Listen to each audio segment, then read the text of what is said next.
Brought to you by TechnoSpark 20 series smartphones. I'm superhuman.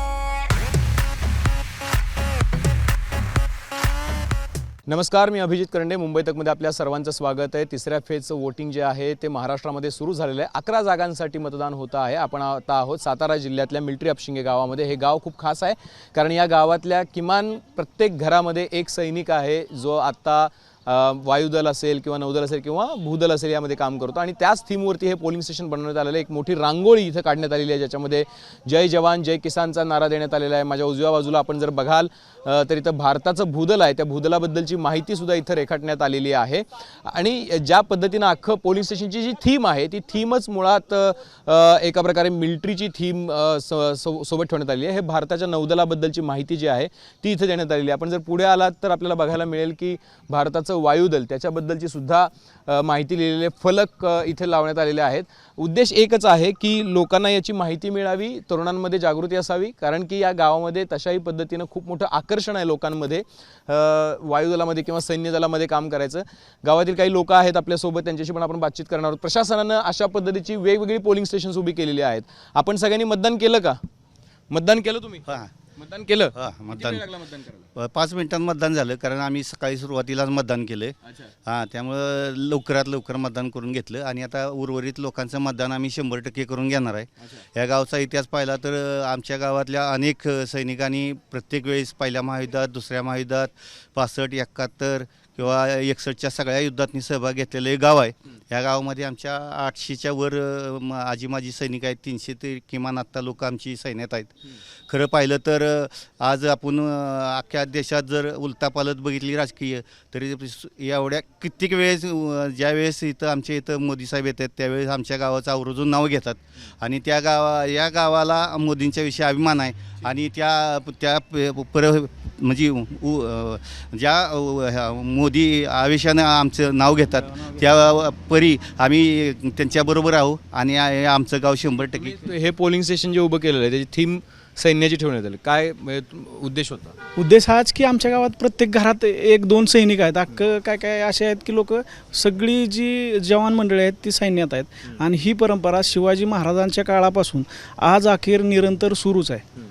आमच्या गावामध्ये पहिल्या महायुद्धात, दुसऱ्या महायुद्धात, 61च्या युद्धात, 62च्या युद्धात, ह्या सगळ्या युद्धात सहभाग घेतलेले लोक आहेत आणि आत्तासुद्धा आमचे कार्यरत 300 जवान आमचे आत्ता सैन्यामध्ये आहेत. वायुसेना, स्थलसेना ह्या सगळ्यामध्ये आहेत आणि त्यानुसारच आम्ही हे केलं. आणि सकाळी आम्ही मतदानसुद्धा आमच्या गावातल्या काही वीर पत्नी, वीर माता आणि ज्यांनी युद्धात सहभाग घेतला आहे अशा माजी सैनिकांच्या हस्ते सकाळी आम्ही मतदान करून आमची मतदानाची सुरुवात केली.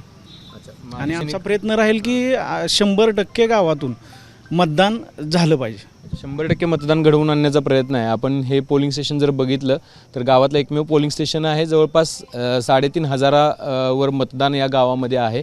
अशा पद्धतीनं कोणाला वैद्यकीय गरज लागली तर त्याचीही सोय करण्यात आलेली आहे.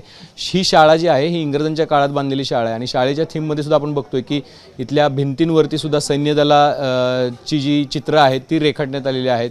छत्रपती शिवाजी महाराजांची चित्रं रेखाटण्यात आलेली आहेत आणि आपण आता इथं बघतोय की मोठ्या प्रमाणावरती रांगा लावून लोक मतदान करतायत आणि त्यांच्याशी पण आपण बोलण्याचा प्रयत्न करणार आहोत. किती वेळ झालं तुम्ही रांगेत आहेत? 10 मिनिटं झाली. 10 मिनिटं झाली. काय पूर्ण तुमचं गाव जे आहे ते सैन्याशी निगडीत आहे. ही थीमसुद्धा इथं सैन्याशी निगडीत करण्यात आलेली आहे. काय मुद्दे लक्षात घेऊन तुम्ही येतात? देशाच्या विकासाचं, देशाच्या संरक्षणाचं ह्या बाबतीत मतदान करण्यासाठी आलेलो आहेत. अच्छा, तुम्ही मतदान केलं का? अजून रांगेत आहात? रांगेत आहे. अच्छा, किती वेळ झाला? 10 मिनिटं झाली. अच्छा, काय मुद्दे लक्षात ठेवून मतदान करत आहे? काय लोकांना अपील करणार आहे? लोकांना अपील करणार सर्वांनी मतदान करावे. देश रक्षणासाठी मतदान करा.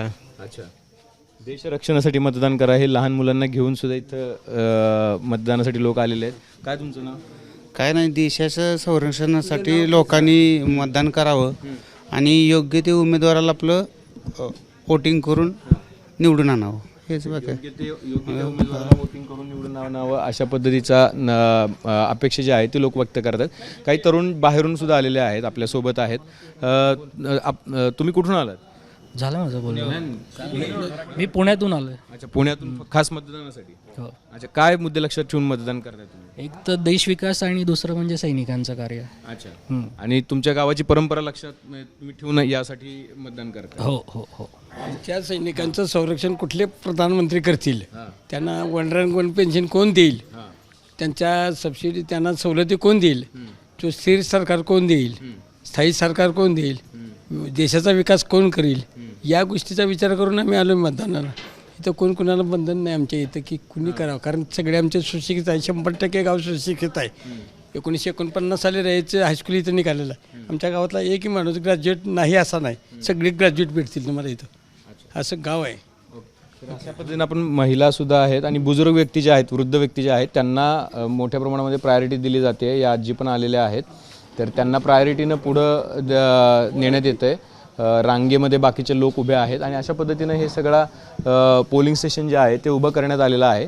आणि या रांगा आपण बघायला मिळत आहेत. हे एक ऐतिहासिक गाव आहे, ज्या गावामधून बरेच लोक जे आहेत ते सैन्यात काम करताना देशासाठी शहीद झालेले, त्यांनी देशासाठी रक्त सांडलेलं आहे. त्यामुळं सैन्य दलाची थीम उभारून एका प्रकारे मतदानासाठी लोकांना प्रवृत्त करणं, प्रोत्साहित करणं हा प्रशासनाचा मुख्य उद्देश आहे. कॅमेरामन किरणसह अभिजित, मुंबई तक.